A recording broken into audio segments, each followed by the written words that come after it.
গলির মোড়ে একটা গাছ দাঁড়িয়ে, গাছ না, গাছের প্রেতচ্ছায়া। আঁকাবাঁকা শুকনো কতগুলি কাঠির কঙ্কাল, শূন্যের দিকে এলোমেলো তুলে দেওয়া, রুক্ষ রুষ্ট রিক্ত জীর্ণ। লতা নেই, পাতা নেই, ছায়া নেই, ছাল বাকল নেই। নেই কোথাও এক আঁচড় সবুজের প্রতিশ্রুতি, এক বিন্দু সরসের সম্ভাবনা। ওই পথ দিয়ে জরুরি দরকারে যাচ্ছিলাম ট্যাক্সি করে। ড্রাইভার বললে ওইদিকে যাব না, দেখছেন না ছন্ন ছাড়া কটা বেকার ছোকরা রাস্তার মাঝখানে দাঁড়িয়ে আড্ডা দিচ্ছে। চোঙা প্যান্ট, চোখা জুতো, রোখা মেজাজ, ঠোকা কপাল। ওখান দিয়ে গেলেই গাড়ি থামিয়ে লিফট চাইবে, বলবে হাওয়া খাওয়ান। কারা ওরা? চেনেন না ওদের? ওরা বিরাট এক নৈরাজ্যের, এক নেই রাজ্যের বাসিন্দে। ওদের কিছু নেই, ভিটে নেই, ভিত নেই, রীতি নেই, নীতি নেই, আইন নেই, কানুন নেই, বিনয় নেই, ভদ্রতা নেই, শীলতা শালীনতা নেই। ঘেঁষবেন না ওদের কাছে। কেন নেই? ওরা যে নেই রাজ্যের বাসিন্দে। ওদের জন্য কলেজে সিট নেই, অফিসে চাকরি নেই, কারখানায় কাজ নেই, ট্রামে বাসে জায়গা নেই, মেলায় খেলায় টিকিট নেই, হাসপাতালে বেড নেই, বাড়িতে ঘর নেই, খেলবার মাঠ নেই, অনুসরণ করবার নেতা নেই, প্রেরণা জাগানো প্রেম নেই। ওদের প্রতি সম্ভাষণে কারুর দরদ নেই। ঘরে বাইরে উদাহরণ যা আছে তা ক্ষুধাহরণের সুধাহরণের উদাহরণ নয়, তা সুধাহরণের ক্ষুধাভরণের উদাহরণ। শুধু নিজের দিকে ঝুল টানা। এক ছিল মধ্যবিত্ত বাড়ির এক চিলতে ফালতু এক রক, তাও দিয়েছিল পাট করে। তাই এখন পথে এসে দাঁড়িয়েছে সড়কের মাঝখানে। কোত্থেকে আসছে সেই অতীতের স্মৃতি নেই। কোথায় দাঁড়িয়ে আছে সে বর্তমানের গতি নেই। কোথায় চলেছে নেই সেই ভবিষ্যতের ঠিকানা। সেচহীন ক্ষেত, মণিহীন চোখ, চোখহীন মুখ, একটা স্ফুলিঙ্গহীন ভিজে বারুদের স্তূপ। আমি বললুম, না, ওদিক দিয়েই যাব, ওখান দিয়ে আমার শর্টকাট।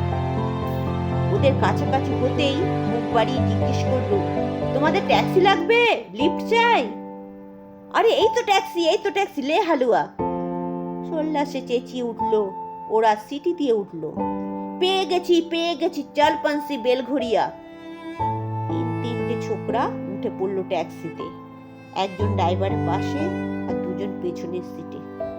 আমি বললুম, কতদূর যাবে? এই কাছেই, ওই দেখতে পাচ্ছেন না ভিড়। সিনেমা না, জলসা না, নয় কোনো ফিল্মি তারকার অভ্যন্তনা। একটা নিরীহ লোক গাড়ি চাপা পড়েছে, চাপা দিয়ে গাড়িটা উধাও। আমাদের দলের কয়েকজন গাড়িটার পিছে ধাওয়া করেছে, আমরা খালি ট্যাক্সি খুঁজছি। কে সে লোক? একটা বেওয়ারিশ ফিকিরি, রক্তে মাংসে তলা পাকিয়ে গেছে। ওর কেউ নেই, কিছু নেই। শোয়ার জন্য ফুটপাত আছে তো মাথার উপরে ছাদ নেই। ভিক্ষার জন্য পাত্র একটা আছে তো তার মধ্যে প্রকাণ্ড একটা ফুটো। রক্তে মাখামাখি সেই দলা পাকানো ভিকিরিকে ওরা পাজা কোলা করে ট্যাক্সির মধ্যে তুলে নিল। চেঁচিয়ে উঠল সমস্বরে, আনন্দে ঝঙ্কৃত হয়ে, প্রাণ আছে, এখনো প্রাণ আছে।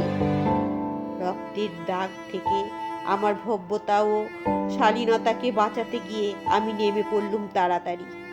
তারপর সহসা শহরের সমস্ত কর্কশে, কঠিনে, সিমেন্টে, কংক্রিটে, ইটে, কাঠে, পিচে, পাথরে, দেওয়ালে দেওয়ালে বেজে উঠল এক দুর্বার উচ্চারণ, এক প্রত্যয়ের তপ্ত শঙ্করধ্বনি। প্রাণ আছে, এখনো প্রাণ আছে। সমস্ত বাধা নিষেধের বাইরেও আছে অস্তিত্বের অধিকার। ফিরে আসতেই দেখি গলির মোড়ে গাছের সেই শুকনো বৈরাগ্য বিদীর্ণ করে বেরিয়ে পড়ছে হাজার হাজার সোনালি কচি পাতা। মর্মরিত হচ্ছে বাতাসে। দেখতে দেখতে উচ্ছে উচ্ছে উঠে উঠেছে ফুল, ঢেলে দিয়েছে বুকের সুগন্ধ। উড়ে এসেছে রং বেরঙের পাখি, শুরু করেছে কলকণ্ঠের কাকলি। ধীরে ধীরে ঘনপত্র পুঁছে ফেলেছে স্নেহাদ্র দীর্ঘ ছায়া, যেন কোনো শ্যামল আত্মীয়তা অবিশ্বাস্য চোখে চেয়ে দেখলুম। কঠোরে প্রচ্ছন্নে মাধুর্যে বিস্তীর্ণ আয়োজন। প্রাণ আছে, এখনো প্রাণ আছে, শুধু প্রাণই আশ্চর্য সম্পদ। এক ক্ষয়হীন আশা, এক মৃত্যুহীন মর্যাদা।